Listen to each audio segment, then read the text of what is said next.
So to be precise, the topic is redefining the UX, building the optimal personalisation, which I guess is really all about just finding your way around in a useful manner and finding things that you like once you're there. Let me introduce the panel to you. Next to me, I've got Iva Nikolaev, who is Head of Entertainment Products at Telenet in Belgium. It's kind of on the Flemish side of things, isn't it? A bit of overlap. Yes, we're actually a Belgian company, but when it comes to Telenet, we're centered in the Flemish part. Okay, and next to him is Damien Reed, who is overall lead for the personalisation project at ITV. Does that mean ITV or ITVX? ITVX, sorry. Okay. Yeah, yes. No. You haven't been, I don't think you've been there that long, and actually ITVX, in the grand scheme of things, hasn't been there for that long, although there was ITV Hub before it, of course. Yes, so ITVX is almost a year old, I think. Yes.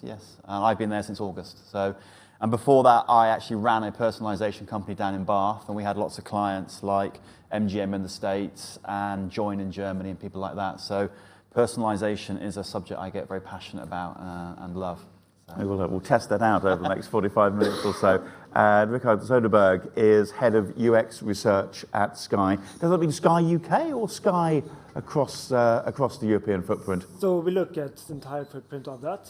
And when we talk about entertainment OS, which is what powers Sky Glass and Sky Stream, etc., that's a global footprint to that as well. So we've launched Sumo over in the US, which is a venture. Yeah, we might explore this over the next little while, but how different is the UX, say, to a Sky subscriber in Germany, Italy, to what I find in my house at home? Shouldn't be too dissimilar. There are certainly aspects in certain countries for regulatory reasons or whatever that might be that are different, but shouldn't really be too dissimilar. Okay, and I guess whatever happens, it's familiar blue and the sky colours in there most of the time anyway. Iva, let's start with you, because I gather that Telenet, you've had a bit of a redesign recently of the user interface and more personalisation coming in as part of that. Yeah, so we've changed a few things over the last year, and that's primarily driven from the fact that over the last few years we've pivoted from selling our own content in an exclusive way to moving to a model where we've embraced effectively any relevant subscription product that is relevant for our market. So with that shift, we needed to rethink about how our interface is organized. So recently we have launched 2 new areas in our interface. One where it's centered around the broadcaster content and all the on-demand content that comes from broadcasters, to guide them in a visual way in a modern, what we call a modern EPG, where people can find content structured in different ways. And the next section is, we called it streaming, where we brought all the paid services together. So streams, where Tim from the previous session is part of, together with Netflix, Disney Plus, Prime Video, and so forth. And we use this area to allow customers to discover some content, have an idea of what could be interesting for them, and get a taster before jumping into the respective app. And how much, when we talk about personalisation, how much is actually personal for a particular customer within all of that? Yeah. There are parts which are quite personalized, right? So your continue watching is a personalized thing. Your favorites is also personalized. Some of the swimming lanes we organized in a personalized way. But I would say that the bulk of it is very editorially driven and even very much steered from the partners themselves into how we organize the different lanes and subcategories. Now, I was supposed to talk about the editorial a little later on, but I'm interested. Editorial driven and coming from the partners. That's a euphemism for stuff they really want to sell. Absolutely. Yeah. Yes. And ironically, this is from the partners that are really talking about personalization themselves. But when it comes to collaborating with us, so far the discussion has been primarily around editorialization. It's a bit like Henry Ford, isn't it? And any colour you like, as long as it's black, I think was his line for that. Richard, I guess it's kind of all about making things better for the customer. Ultimately, as I guess Iva's revamp has illustrated there, is it a case of the more personalisation, the better? Yes, certainly. So we we know from our data, we know from talking to customers that a higher personalization, or rather greater personalization, equals greater satisfaction for our customers. So yeah, it's definitely something that's on front of So mind. when, for example, when you land on the Sky Guide, how soon are you seeing things which are genuinely personalised as opposed to things that you're giving a push to? Straight away. So anything that you have accessed previously, for instance, should be there, ready to get to really quickly. This, I have to say, is one of my bête noirs. It's when you're trying to find the next episode of what you watched last night, and you're going into rail number 7 or 8 before you get there, and that's if you're lucky. Why do so many operators push that so far down the guide? We don't. We really put it. Okay, this is good. I want to So subscribe to I think Telenet. I know it's complicated to do so for me, but no, you can get Virgin Media. It's pretty much same formula there. No, we I think similar to Sky, the continue watching is one of the first things that you can see on the homepage. Recently used apps, recently used channels, and all of these things that are driving, let's say, 80% of traffic, are quite in your face at the very beginning. What are the other, Damien, when you're doing these things, what are the general rules, if you like, for the first 3 or 4 rails for what you would normally have in most markets? Yeah, it's a really important point. So when you first come onto a service, the goal of personalisation is to put something in front of you that you want to watch, and one of the KPIs we track is always time to watch first view, and I think that is really, really important. So for some people, it will be the continue watching rail. If you're in the middle of a TV show, that should be very high up. But there are other moments where you're not watching a show, you've just watched a film or something, so we don't really know what's up next. And then you've got to put higher content up there that they will like and works for that household at that time of day in particular as well. So to get that balance right. And then you mentioned editorial earlier. That is a really, really important topic. So ITVX has a hero banner right at the top, and that is very driven by editorial needs at the time. And they are the only team that's looking forward to what's coming up, and they really know the sort of zeitgeist of what's happening in the markets with people out there. So getting back. So if there's like, for example, for the sake of argument, you've got new series, which was Spy Amongst Friends, was one of the early launches, I think, the spy thing with Damien Lewis and Guy Pearce. That was absolutely everywhere. So one might imagine at the time that would be one of those shows that you'd be putting at the very top. Yes. And then if someone goes on to watch something like that, you've got a clear indication that they like that sort of content. So the recommended for you rail, which is the classic personalisation rail, will probably be, at ITVX, it's the 3rd rail down, and that will start to reflect that sort of shows in there, maybe something from 2 or 3 years ago that the consumers missed. And that's how you get that balance right. You start to learn about the consumer. But the balance between editorial and AI is always, I was talking to you earlier, it's always seen as this war, one against the other. In reality, it's working together. So one of the clever tricks you can do is an editorial rail. So ITV's second rail is top picks. Now, the editors select that at the moment, but in the future, they could just select a pool of content, maybe 20 or 30 items, and the AI will just pick the top 6 or 7 that work for that household at that time of day. So the two can work together very nicely, and that's how you'll start to structure the top of the page to your point. I guess it's a tricky one. We watch quite a bit of detective drama at home, and we might say go into the archive of ITVX or to another one for the sake of argument and watch a whole load of detective dramas from the 90s. I guess what you then don't want is the constantly being recommended shows from the 90s, because then the viewers think, oh my goodness, the stuff on this channel is so old. Yes. So the main model that recommendations are based on is called collaborative filtering, and it looks at what people like you have also watched. So it doesn't just work on the genre you've watched. If you just watch crime all the time, it will know that people like that also watch some other surprising stuff. So it looks at sort of clusters of pattern on a really micro level, and it pulls out different people in that. So you will get different shows in there that you wouldn't normally like. And part of that top experience is to put new stuff in front of you. You might discover you suddenly are into cycling. You might want to watch some cycling content. You never any history of that before, but we should be able to pick that sort of stuff up and then put it into the recommendations.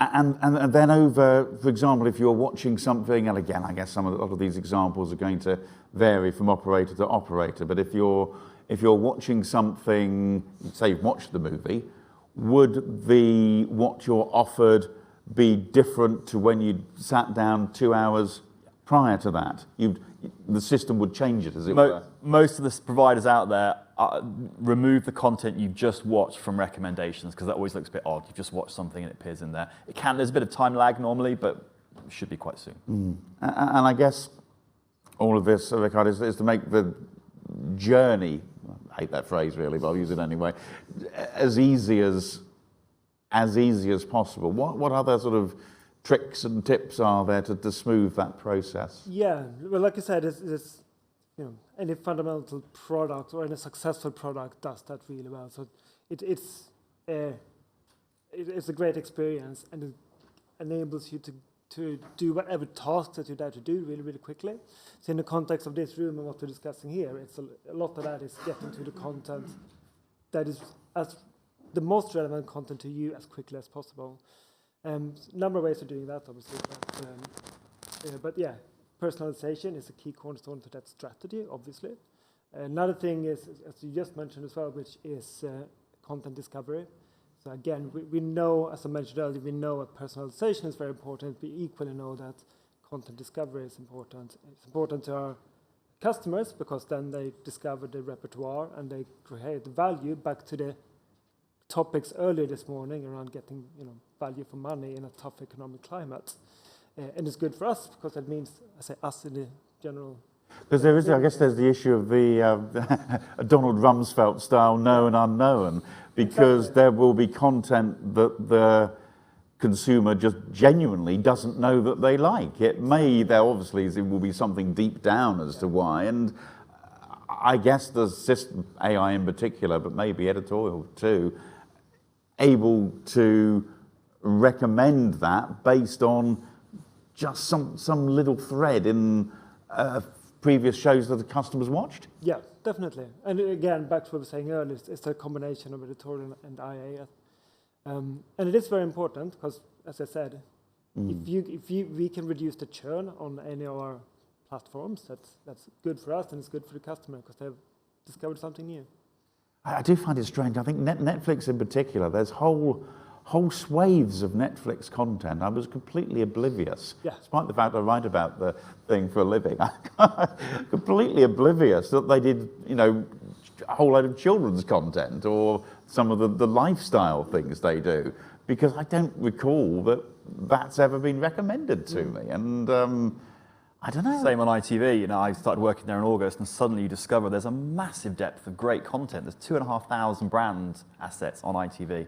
And you don't see that. And so the job of recommendations is to put the right ones in front of you and say, oh, you kind of like that one. Yeah.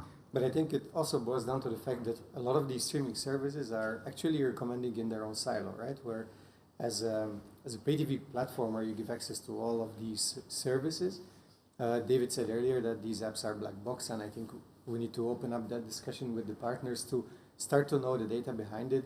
But they will not, each, a Netflix and a Disney Plus will not know everything about your content taste. And if we have a sports customer that watches Formula One, Netflix doesn't know that maybe it's interesting for them to recommend Drive to Survive, which is their Formula One series. And I think we can play a role to create this personalized layer overarching across different services, but you need the collaboration of the apps. There does seem to be a thread which is coming through. I think it was mentioned in Monique's panel as well a few moments ago. And I guess it's not that they're being uncooperative, it's just the way it is at the moment. Fear of the unknown, I guess. Yes. So something we need to deal with and tread carefully from both sides. So I guess as you're looking at, I know, for example, Netflix release on I think it's a Tuesday, they come out with the top 10 shows, it might be actually higher than top 10 series and movies in particular markets. Are you looking at those at the same time as I am to find out what your own subscribers might be watching? Yeah, and ironically, those are tools that Netflix, for example, makes available publicly, but not so easily available to partners like us. So yeah, we need to have a continuous dialogue on how we can turn these data and insights into good recommendations that cuts across apps, which is of course the future where most of the consumption is heading. But it's strange because we're talking here about making things simpler for the customer, and it just seems quite bizarre that these an essential part. It's you know, if the VRT refused to tell you something, you'd be furious in the same way that Ricard would with perhaps the BBC. You know, it just seems a very strange way of going through things. Remember, the data you need to share here is quite enormous. So if you're sharing between different platforms, it's not just the watch history, it's the metadata as well around that content. And getting agreements to share that and in the same format, the same genre structure, is quite hard. So I think the appetite is there, but the reality of making it happen is really hard. Mm. And I guess there's also the multitude of devices and on what people might be watching content, and presumably there are differences in what people might watch on a, I don't know, mobile phone on the train home compared to what they watch when they get home. Yeah, definitely a device, particularly the mobile, is subtly different, and you would normally recommend a different set of content for a mobile than you would for the big screen, as it's called. But yeah, so but that's, yeah, it's one of the factors in there. Yeah. It's strange because I know with Sky, actually, the Sky Go app is pretty not that different from what there is on the television itself. You can right down to the EPG grid. Yeah, I think the difficulty there is whether it's on your phone, well, particularly on your phone, that's a very personal device, and it's you've got that one-to-one relationship. If you've got a tablet, it's less so, and when you go to the TV and the 10-foot experience within the living room, it's a very shared experience. And how do you then blend profiles? So that, when I'm sitting down to watch something and my wife walks in, and I expect that to change. If then my kid walks in, I expect that to change again, and it's just doing that without putting all that effort onto the actual consumer. Well, this is interesting because I think I'm right in saying in the latest Apple TV update, they do something where they know who's watching the Apple TV box based on whose iPhone is in the room. Surprise, surprise. So, is that a direction of travel for personalisation, or does it get complicated because there's things I watch which my wife's not interested in, vice versa, but we can come together on certain content that we're both happy with? It's certainly complicated, but I think. But that's life for a lot of people. You mentioned exactly. Your wife, your children, and then that's completely changes the dynamic of what everybody wants to watch. And I think in the near future we're going to see more and more of that coming. There's a lot of technologies out there that supports that.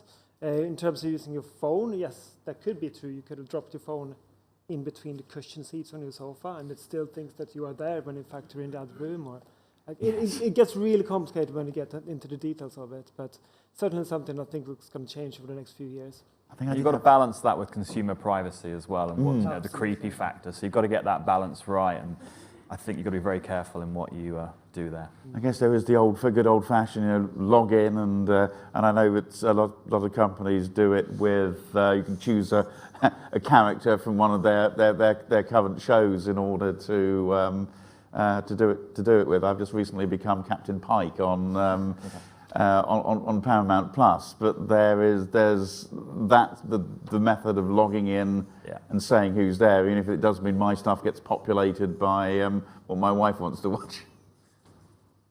What is there? Because that's something which you don't do on Sky at the moment. I think you don't have an individual login. It's all or nothing, isn't it? Yeah, we've got personalized playlists, but not profiles per se. Not like the Netflix-esque way of doing it. No. That's an interesting area to that. What about other sort of personalization that we can put in? I guess in your market, it might be languages, might be one of them. Languages is definitely an important one. I think our market, comparable to a market like Switzerland, is already very complicated by the fact that you have different regions with different content rights, content platforms. Even the same piece of content is exposed on different services at different times of the year. So it's a very complicated starting point. One area where I think we could be evolving is to shape personalization into a more humanized factor, where hopefully we could start seeing personas, public people, influencers that people can relate to, that can participate on our platform and recommend content for their audience and for their followers. And for me, that is a way of... So how would that work? Would that be through regular social media channels, or No, would it be also on our platform. or would it be a pop-up? Okay, Yeah, it of would some be, description. let's say a swimming lane or an environment in your interface where these influencers or other people can choose their recommendations across different services to speak to the audience that are like-minded. And I think this is a way to move back to a simplicity world, because indeed the landscape is so complex, the profiles from different services and apps, it gets really complicated to make work in the digital space. So I do hope that a move towards a more human way of recommending content can be an easy way for customers to find interesting content. It's interesting. In the early days of digital television, we were promised sort of guides based on our favourite newspapers and TV guides, and in a roundabout way, this kind of influencer idea is similar to that, because you take the pics of the influencer who you most identify with. Yeah.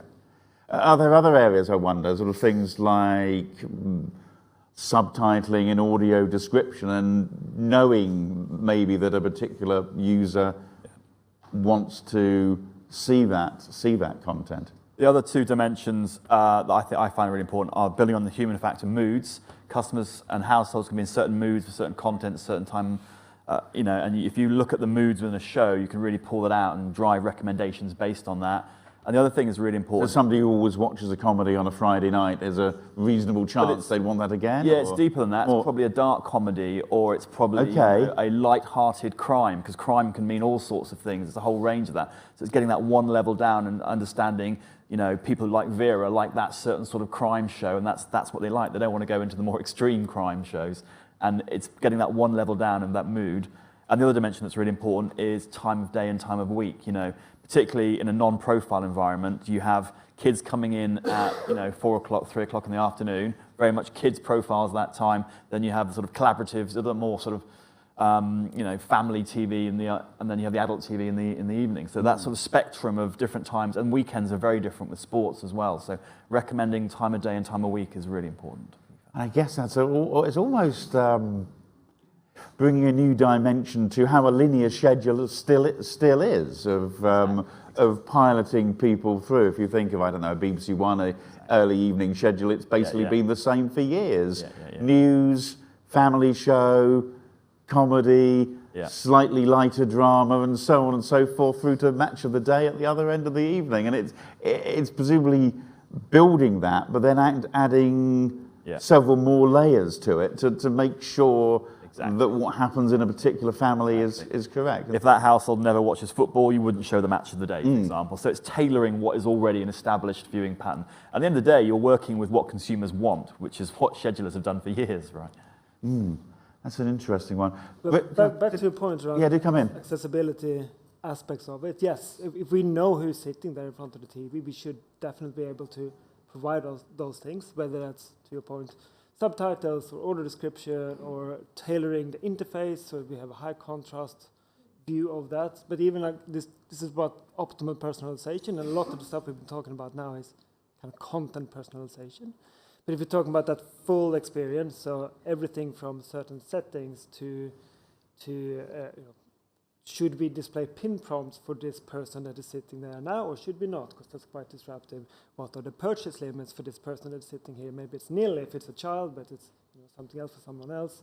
And it's that entire personalization of the full... It's interesting, because living in a house which doesn't usually have children in it, but may do sometimes, which is the key factor probably. It's like a pin code pops up at a time, you think, why? But then you think about it, and of course that's why we're watching it 2 hours earlier than it might be shown. Earlier around languages, right? So if you're a Spanish-speaking person living in the US, or you're a French-speaking person living in the UK, why wouldn't we be able to just flip that UI around and show it to you in a language that you would like?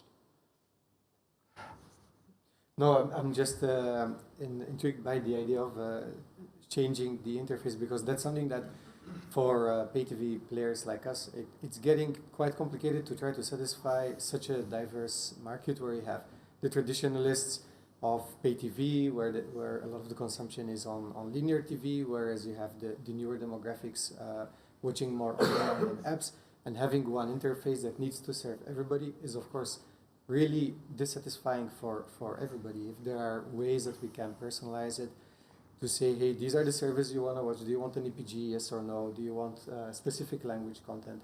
That I think becomes a very interesting space of personalization that goes also beyond just the content part. Totally agree. The direction of travel is to personalize the whole experience. You know, if you never watch some of the rails, on a UX, why have them there? Or the ones you do watch at the top, for you, continue watching to be right at the top, because we know we go that all the time. Or whatever you want, the UX should reflect your needs at that time. I guess it's almost a constant period of refreshment, really, both in terms of what technology allows you to do and also what you're delivering to the viewer.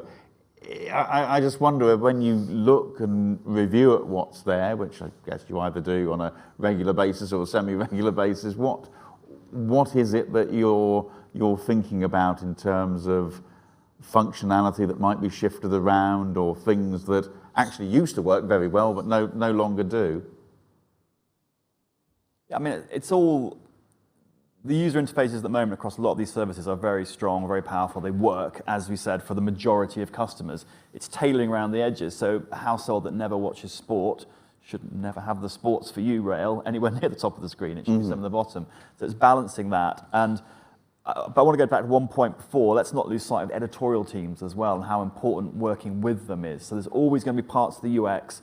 My view is they're going to be driven by an editorial team. They know what's coming up. They know the big shows. They work with the marketing teams as well. So it's getting that balance right. This is not all about AI rules the world. We're all going to be driven by micro decisions we make, and the UX reflect that. It's also bringing in the editorial teams to make sure you get that balance right. Because there is, I suppose, within that the sort of the water cooler element almost, isn't it? If indeed we still go into offices to have that have water coolers, but the show that has a lot of, or not necessarily has a lot of marketing about it, the show that might not have very much marketing to it, but actually suddenly develops a little buzz around the place, and then to promote that particular content. Yeah, exactly. You want to make sure that the big shows are being talked about, the ones that everyone's talking about are high up on the user interface, definitely. And there's a brand element as well. What are all these, you as a platform stand for something. There's content you want to be very proud of. BritBox gave a great example earlier of a content they're really proud of.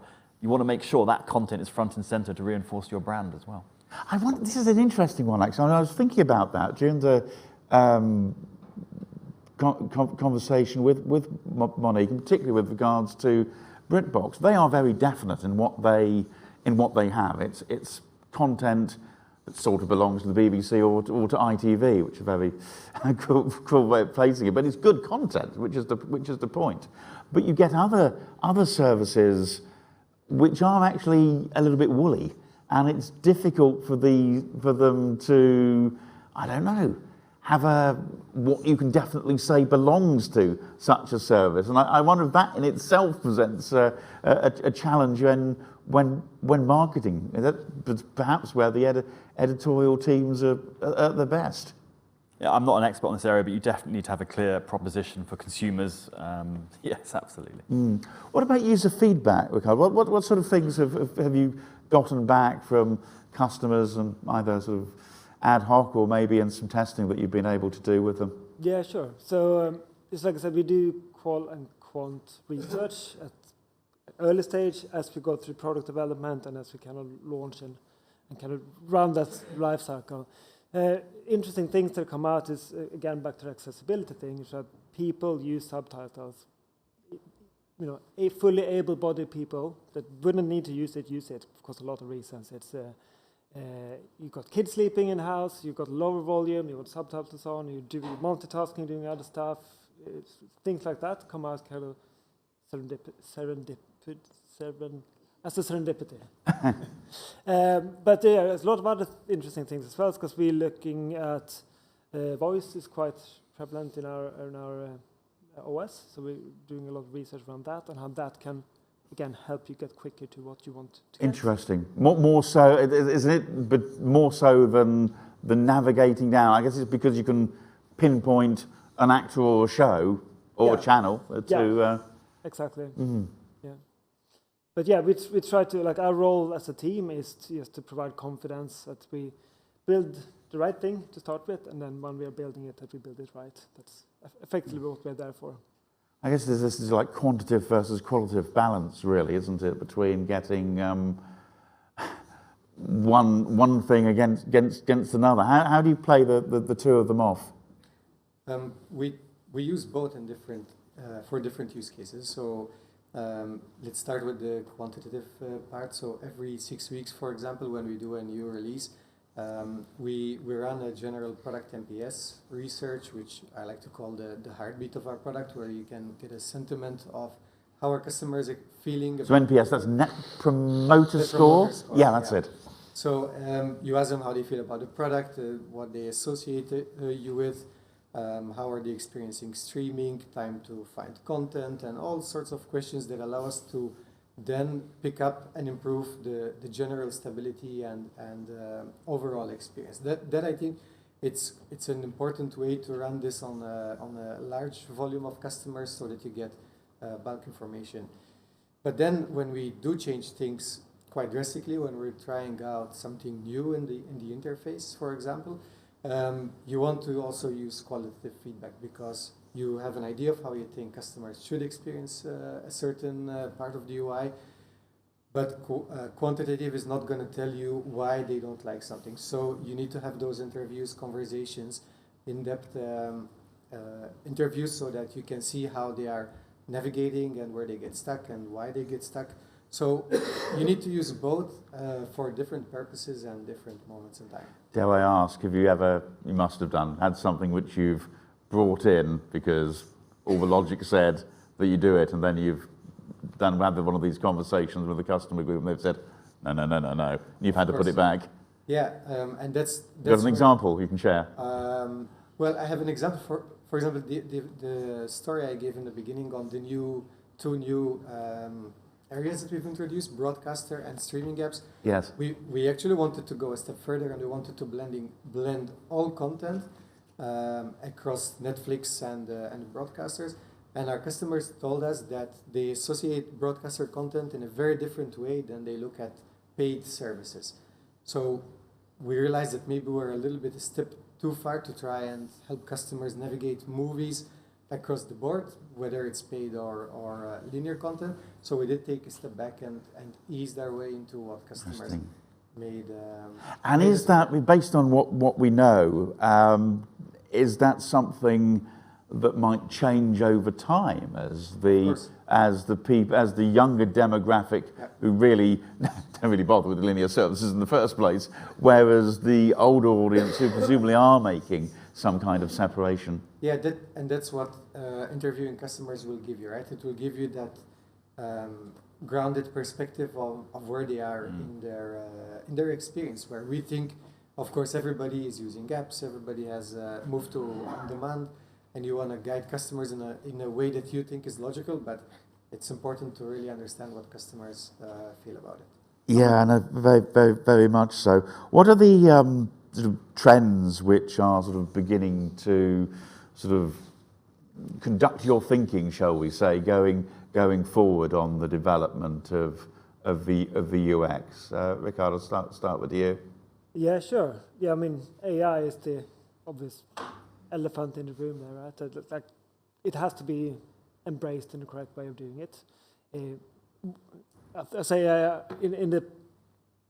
in the aspect of what we are showing to customers in that recommendation engine, but also in how we are doing that research that can speed up the actual research process. I'm not suggesting we are going to not talk to customers and talk to bots. That's not it, but it can certainly help us with analyzing findings and get quicker insights into things. So that's certainly something that speeding things things forward a bit. Damien, what about you? There's three big trends that spring to mind immediately. First and foremost, we talked about this earlier, but personalising the whole user interface, not just the rail and recommended view, but what lanes come up, what lanes come down. That's definitely a trend we're seeing across the industry.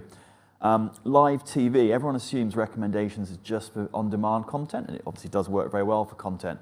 But why wouldn't you start to include a live TV recommendation? If a show's starting in 15 minutes and we know you always watch it, that should be part of your recommended for you, or it's a show we think you might like. Seems to happen for big events, be it a big sporting event or I don't know, something like Strictly in the UK, Dancing with the Stars elsewhere, but not for shows deeper down. Yeah, so the recommended for you should cover live and on demand, and still, as we saw earlier, a large number of people watch a lot of live TV, so part of recommendations.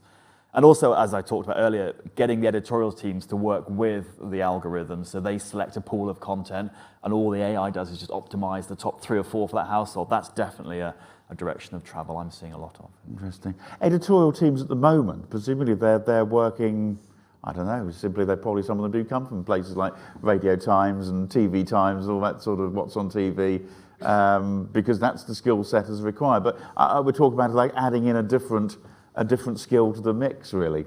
Well, not really, because what a good editor does is knows what great content is coming up and what the brand of that platform, what content good editor will tell you not to bother with AI because they know it. Exactly, yeah. So if you're an editor and you're picking the top 6 shows at the moment, all I think you do is you start picking the top 12 shows, and it's just ordered for you, and that's all their job is really. So to some degree, it isn't a massive change, but obviously reporting on that, understanding which ones are working, does become a bit of a different issue as well. Yeah. Ivor, what do you think? What are the trends which will be guiding you over the next few? I don't want to go any further out the months in this industry, really. Well, months. I think what I'm thinking of maybe it might take a bit more than a few months, but I would go with smart nudging, because we're talking smart nudging. Nudging. What's this? So nudging people to come back to content and services. Okay. Based on the evolution of content, because as we were saying, there's so much content out there, and people are more and more choosing their subscriptions carefully, that they keep at a specific point in time. So I think we will need to play a more active role in nudging customers into a new season that is coming up from their favorite show, and they need to reactivate, let's say, their Disney Plus or their stream subscription, to remind them that their favorite content is come back, and as well make them realize that if they're not using a subscription for a month, that maybe they want us to help switch it off. I can't believe anybody'd ever recommend that. Why not? That's it's a nice thing to do, but I don't know if the CFO would be so happy with the suggestion. I think first of all, I think it can only happen if there is trust between telcos and subscription platforms on really doing the right thing to get customers on board. But if, from our point of view, again, from a telco perspective, if a customer is not using services, but we see that they would be interested in another one, we would want to help them optimize their spend, because that's one of the reasons why we want them to still stick around with us and not see us as just a replacement of a smart TV and not need us. So guiding them into optimizing their budget is, for us, is an important pillar. And the nudging's an interesting one, because it's one of these things you have to get spot on, really, I would say, because you can remind people that there's a new series coming up, but you don't want to remind them that there's a repeat of the series that they've just seen. It's yet some people, as I think Monique was referring to, actually like to watch the same show over and over again. So reminding somebody else that it's there, I guess, all down to the nuances and what you know about your customer.